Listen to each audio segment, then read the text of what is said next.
சாமக்கொடங்கி தளத்தில் வில்டக் அருள்மொழி.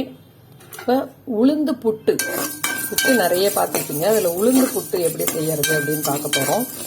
உளுந்து உங்களுக்கு தேவையான அளவு உளுந்து எடுத்துக்கோங்க. அது நல்லா பொன்னிறமாக வறுக்கணும். நான் இந்த கப்பால் 2 கப் உளுந்து எடுத்திருக்கேன்.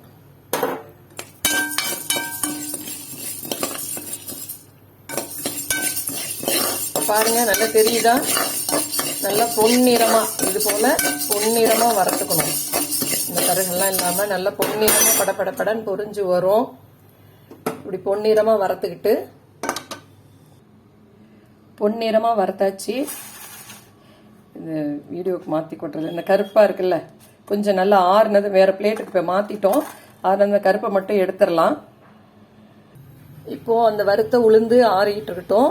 இப்போ பாருங்க, 2 கப் உளுந்து எடுத்தோமா, 1 கப்பு அரிசி, இட்லி அரிசி அல்லது புழுங்கல் அரிசி அப்படின்னு சொல்லுவோம். இது நல்ல பொரி அரிசி. அந்த காலத்துலலாம் பார்த்தீங்கன்னா ஸ்நாக்ஸ் அப்படிங்கிறோம்ல, தின்பண்டம் வந்து பொரி அரிசி, பைத்தம்பருப்பு, முழு பயிறு இதெல்லாம் வறுத்து கொஞ்சம் வெல்லம், வெல்லம்னா நாட்டு வெல்லம், மோது வெல்லம் கிடையாது, நாட்டு வெல்லம் அல்லது கூழ் வெல்லம், அந்த வெல்லம் வச்சு மாலை நேரத்தில் சாப்பிடுவாங்க. இது பாருங்க, அரிசியும் நல்ல பொன்னிறமா வறுத்தாச்சு. நல்ல சிவக்க பொரி அரிசி மாதிரி இருக்கா. இதையும் அது கூடயே போட்டு ஆற வச்சிடலாம். கொஞ்சம் ஆறட்டும். இப்போ இந்த பொரிச்சு வச்சிருக்கோம்ல, அதில் நல்ல வறுத்து பொரியரிசி உளுந்து இதை வந்து மிக்சியில் போட்டுக்கிறோம். மிக்சியில் போட்டு போதும், இந்த பிளேடு முழுகிற அளவு போட்டோன்னா போதும். இது நல்ல ரவை பதத்துக்கு உடைச்சிக்கணும். இப்போ பாருங்க, உடைச்சதுல மேலே கொஞ்சம் முழு அரிசியாக இருக்கா, இது இப்படி இதில் போடுற பாருங்க, அடியில் கொஞ்சம் தூள் ஆயிடுது. அதனால இதை என்ன பண்ணணும், ஒரு ஜல்லடையில் வச்சு சலிச்சு எடுத்துக்கணும். எல்லாமே சமமாக இதை மாதிரி ரவை பதத்துக்கு வர்ற மாதிரி உடைச்சி எடுத்துக்கணும். நான் எல்லாத்தையும் உடைச்சி எடுத்துட்டு வரேன். இப்போ பாருங்க, எல்லாமே ரவை பதத்துக்கு நைஸாக ரவை பதத்துக்கு உடைச்சி சலிச்சாச்சு. அதுக்கடுத்து இதில் சேர்க்க வேண்டியது தேங்காய். இந்த தேங்காய் வந்து கொஞ்சம் முத்தின தேங்காயாக இருந்தால் நல்லாயிருக்கும். இதோ பாருங்க, நான் எப்படி எடுத்திருக்கேன்னு. இது முத்தின தேங்காயாக இருக்கிறதுனால அப்படியே இப்படி வந்துருச்சு. இதை கொஞ்சம் அப்படியே கட் பண்ணி மிக்சியில் போட்டு எடுத்தால் திருவுண தேங்காய் மாதிரி ஆகிடும். இப்போ பாருங்க, அந்த தேங்காயை மிக்சியில் போட்டு திருவுண தேங்காய் மாதிரி ஆயிடுச்சா. இந்த தேங்காயை வேணுங்கிற அளவு, தேவையான அளவு இதில் சேர்த்துக்கோங்க. நிறைய சேர்க்க வேண்டாம், தேவையான அளவு இதில் சேர்த்துக்கணும். சேர்த்துக்கிட்டு இதை நல்லா கலந்து விடணும்.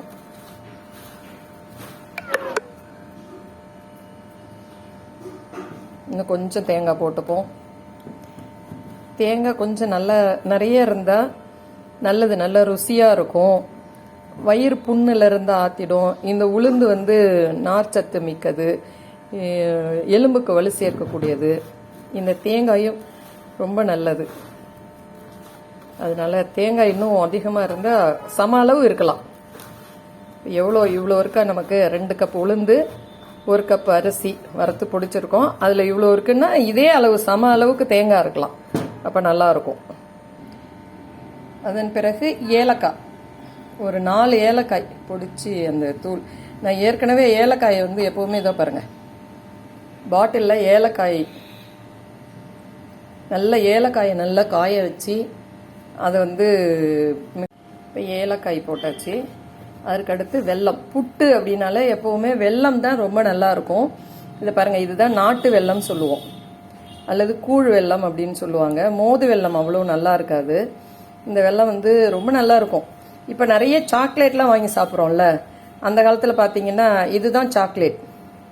எல்லா குழந்தைங்களும் விரும்பி சாப்பிடுவாங்க. இங்கே பாருங்க, எவ்வளோ இலகுவாக இருக்குல்ல, சாப்பிட்றதுக்கும் ரொம்ப நல்லா இருக்கும். அப்போ இதுதான் சாப்பிடுவாங்க. இப்படி போட்டுடலாம். இதை உதுத்து விட்டுட்டு இதில் போட்டு பிசைஞ்சுக்கணும். நல்ல அதாவது கிளறி விட்டுக்கணும். அப்படி தூள் தூளாக ஆகிடும்.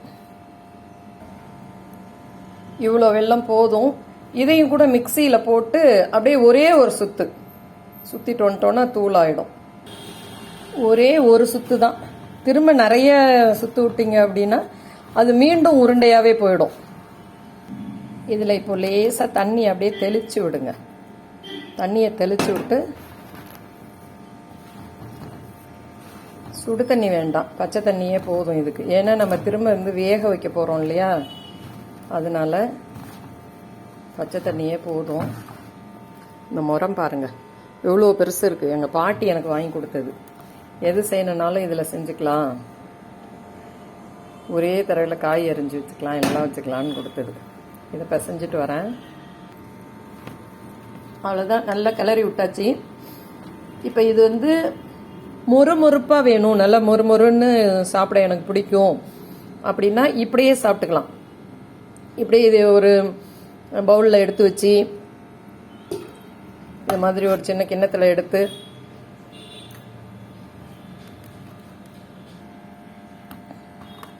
ஸ்பூன் வச்சு சாப்பிட வேண்டியதான். இது சாப்பிட்றதுக்கு நல்ல மொறுன்னு இருக்கும். இப்போ தானே வறுத்து எல்லாம் செஞ்சோம், அதனால உடனே சாப்பிடும்போது இது நல்லா மொறுமொறுப்பாக நல்லா இருக்கும்.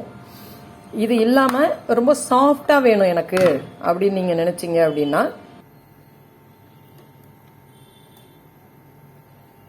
ஒரு இட்லி தட்டு பாருங்கள், இட்லி தட்டு வச்சுருக்கேன்.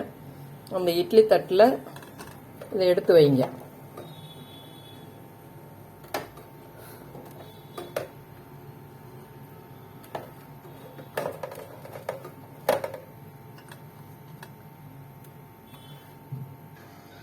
இதை மூடிடுங்க, நல்லா டைட்டாக மூடுங்க. மூடி அடுப்பை பற்ற வச்சாச்சு. இப்போ வேகட்டும் இது. இப்போ பாருங்க வெந்துருச்சு.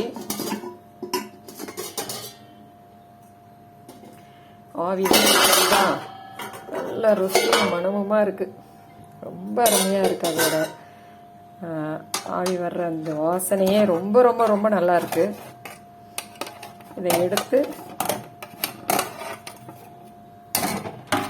வேற இதுக்கு மாற்றியாச்சு. இப்போ இது மாதிரி நல்லா வெந்தது எடுத்தாச்சு. இதை மாதிரி நல்லா நீட்டு ஸ்பூனாக வச்சுக்கோங்க, கையை அப்போ தான் சுடாமல் இருக்கும். இதை கலந்து விடணும்.